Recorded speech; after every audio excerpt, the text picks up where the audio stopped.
ગુજરાત સહિત દેશભરમાં દર વર્ષે 14 એપ્રિલે નેશનલ ફાયર ડે તરીકે ઉજવવામાં આવે છે।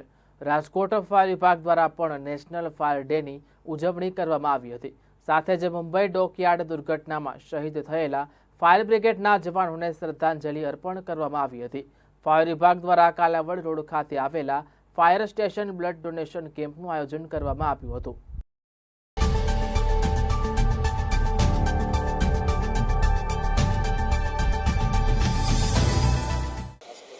આજના ફાયર સર્વિસ ડેના જે કાર્યક્રમ અહીંયા કોર્પોરેશનમાં થયો છે, આજે તમામ પદાધિકારીશ્રીઓ અધિકારીશ્રીઓ દ્વારા ફાયર અને ઇમરજન્સી સર્વિસીસના જે જવાનો છે એમના દ્વારા એમની આ ક્રિટિકલ કામગીરીમાં જ્યારે કોઈ શહીદી વહોરી હોય તમામને શ્રદ્ધાંજલિનું આજે કાર્યક્રમ થાય છે।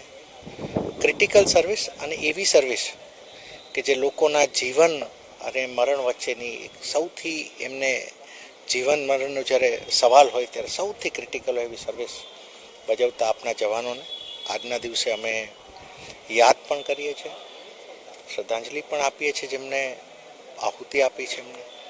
અને આ સમયે અમે એવું કમિટમેન્ટ પણ કરીએ કે નાગરિકોને વધારેમાં વધારે સારી એવી ફાયર અને ઇમરજન્સી સર્વિસ આપી શકાય, જેથી કરીને તમામ નાગરિકો ખૂબ સુરક્ષિત ફીલ કરે। Thank you. 14મી એપ્રિલ ફાયર સર્વિસ ડે તરીકે ઉજવવામાં આવે છે। કેન્દ્ર સરકારની જે ગૃહ મંત્રાલય છે એ આ દિવસ જાહેર કરવામાં આવેલો છે, કારણ કે 14મી એપ્રિલ 1944ની સાલમાં બોમ્બે ડોકયાર્ડની અંદર એક ફોર્ડ સ્ટીફન નામની સ્ટીમરમાં આગ લાગેલી હતી।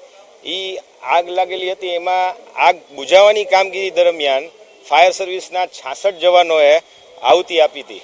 એ જવાનો શહીદ થયા હતા। એની શ્રદ્ધાંજલિ રૂપે આ દિવસ ખાસ શ્રદ્ધાંજલિ તરીકે સરકારે જાહેર કર્યો છે। એ અનુસંધાને રાજકોટ મહાનગરપાલિકાની ફાયર સર્વિસ દ્વારા આજે blood donation camp Kalavad road fire station પર રાખવામાં આવેલો છે અને જે શહીદ થયા એ અમર જવાનોને શ્રદ્ધાંજલિ અર્પણ કરવા માટે એક અહીંયા કાર્યક્રમ રાખવામાં આવ્યો છે। અને આ કાર્યક્રમમાં માનનીય તમામ પદાધિકારીઓ, તમામ અધિકારીશ્રીઓ, કમિશનરશ્રી તમામ લોકો હાજર રહ્યા અને અત્યારે અમે લોકો અમર જવાનોને શ્રદ્ધાંજલિ આપી રહ્યા છીએ। બ્લડ કેમ્પમાં અત્યારે લગભગ મારા અંદાજે 60થી 70 જેટલી બોટલનો યોગદાન ફાયર સર્વિસના જવાનો દ્વારા આપવામાં આવ્યું છે અને હજી પણ એ યોગદાન ચાલુ છે। આજનો અમારો એવો ટાર્ગેટ છે કે ફાયર બ્રિગેડના જે ઇમરજન્સી જે નંબર છે 101, તો 101 બોટલ થાય, 101 બોટલનું રક્તદાન થાય એવો અમારો ટાર્ગેટ છે।